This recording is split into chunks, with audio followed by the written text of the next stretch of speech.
Devotion has the profound power to transform the heart and lead the soul toward the realization of divine unity. The concept of Ishta-Nishtha, unwavering dedication to one's chosen ideal, stands as a testament to this truth. Through steadfast love and commitment to a particular form or representation of the divine, the devotee transcends superficial differences and perceives the underlying oneness that unites all spiritual paths. This sacred principle not only strengthens personal faith but also cultivates an expansive vision that embraces the divine in all its manifestations. Pure devotion harmonizes the intensity of spiritual longing with a compassionate acceptance of other beliefs, revealing that all roads lead to the same eternal truth. A true devotee understands that the multitude of religious sects and spiritual traditions are simply diverse expressions of the same eternal truth. Just as the sun radiates light through countless rays, so too does the divine manifest through numerous beliefs and practices. Each path, with its unique form of worship, is a reflection of the infinite glory of the Supreme. To see this unity amidst diversity is a mark of a sincere spiritual seeker. The scriptures beautifully proclaim, "They call you by many names, dividing you as it were. Yet in all these forms your presence is revealed." You respond to the call of every loving heart, regardless of the name by which you are worshipped. This perspective liberates the soul from the narrow confines of sectarianism and opens it to the vastness of divine realization.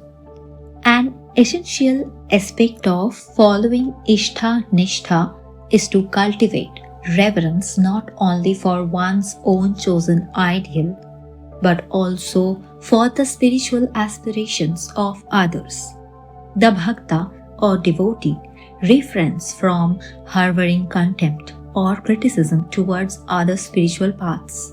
Just as different rivers merge into the ocean, so do all sincere acts of devotion lead to the ultimate truth. It is a rare quality to possess both the intensity of love for one's own path and the expansive sympathy to honor others. Too often, religious fervor is accompanied by intolerance, while broad-mindedness can lead to a diluted spiritual experience. The ideal aspirant harmonizes both, retaining devotion to their chosen ideal while embracing the vastness of divine manifestations.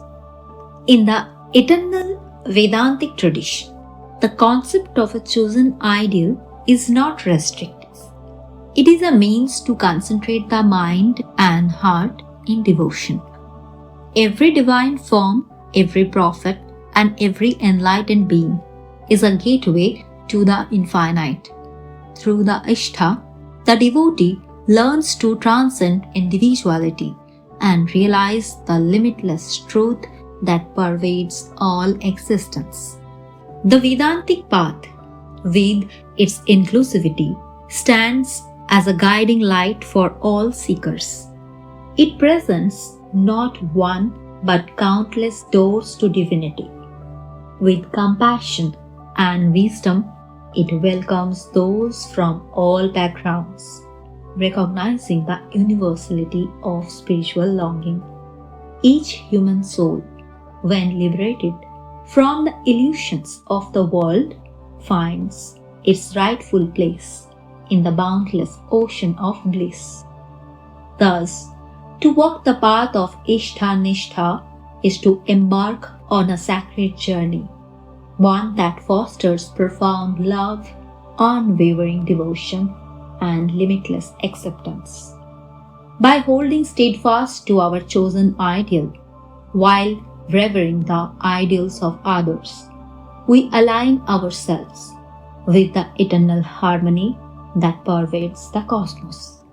Bhakti Yoga, therefore, lays on us the imperative command not to hate or deny any one of the various paths that lead to salvation. Yet, the growing plant must be hedged round to protect it until it has grown into a tree. The tender plant of spirituality will die if exposed too early to the action of a constant change of ideas and ideals. Many people, in the name of what may be called religious tolerance or liberalism, may be seen feeding their idle curiosity with a continuous succession of different ideals. With them, hearing new things grows into a kind of a disease, a sort of religious drink mania. They want to hear new things just by way of getting a temporary nervous excitement. And when one such exciting influence has had its effect on them, they are ready for another. Religion is with these people a sort of intellectual opium eating, and there it ends. There is another sort of man, says Bhagavan Ramakrishna, who is like the pearl waster of the story. The pearl waster leaves its bed at the bottom of the sea and comes up to the surface to catch the rainwater when the star Swati is in the ascendant. It floats about on the surface of the sea with its sail wide open until it has succeeded in catching a drop of the rainwater, and then it dives deep down to its seabed and there rests until it has succeeded in fashioning a beautiful pearl out of that raindrop. This is indeed the most poetical and forcible way in which the theory of Ishta-Nishtha has ever been put. This Eka-Nishtha or devotion to one ideal is absolutely necessary for the beginner in the practice of religious devotion. The Ramayana offers another powerful example in the devotion of Hanuman. Despite knowing that both the Lord of Sri Vishnu and the Lord of Janaki, Ram, are divine manifestations of the same Supreme Being, Hanuman's love and loyalty remained solely for Ram. His devotion was not diluted by intellectual understanding. It was absolute and unwavering. He saw the divine only through the beloved form of Ram.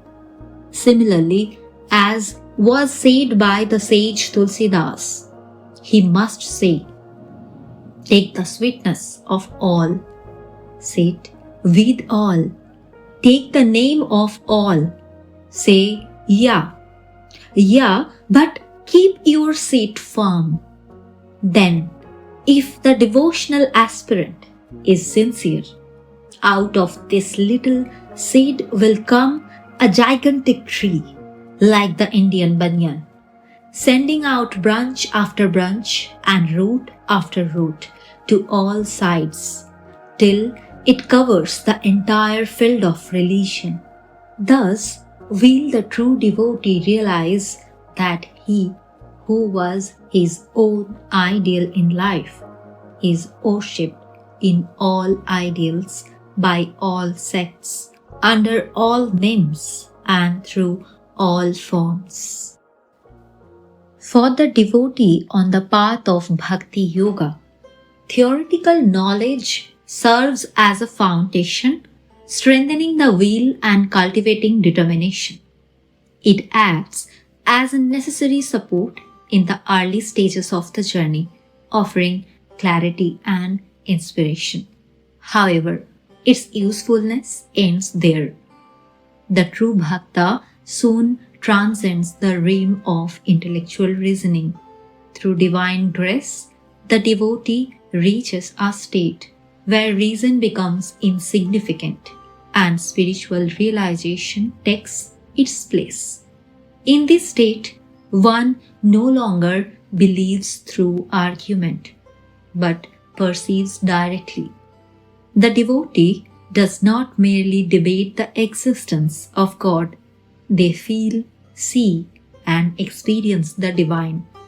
This direct perception is considered by many bhaktas to be even higher than moksha or liberation itself.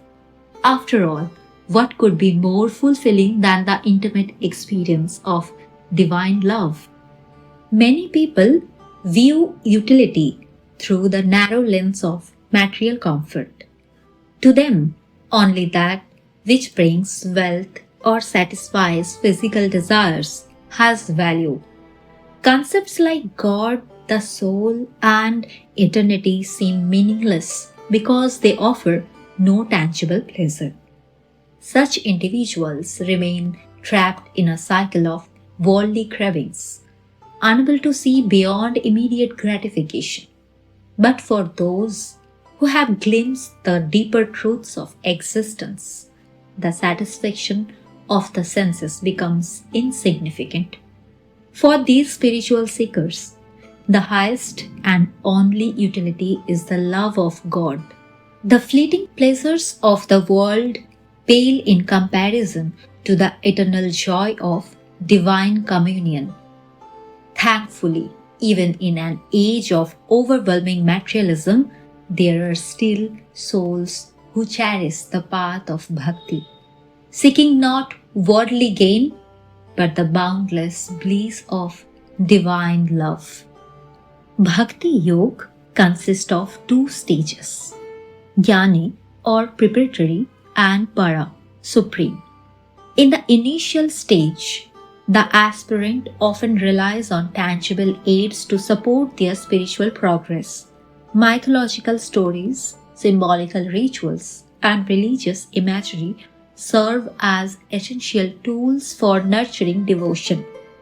These practices provide the spiritual nourishment necessary for the soul to grow toward God.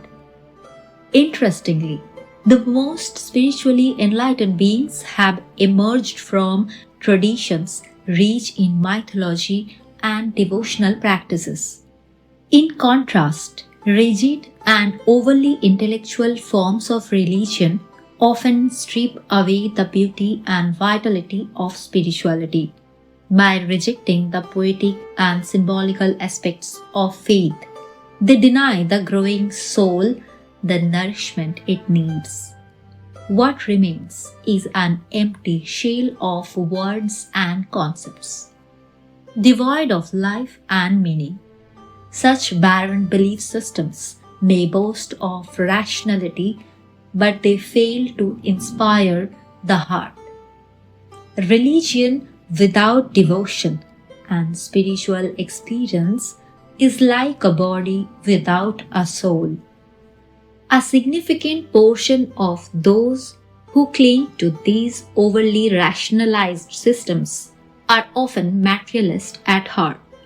Some forms of religion become so fixated on material service and social reform that they forget the deeper purpose of spiritual growth. While practical service has its place, reducing human existence to mere physical well-being is a tragic mistake. Those who believe that external acts alone are the ultimate purpose of life are knowingly or unknowingly materialist in disguise. True spirituality is not about endless debates or superficial activism.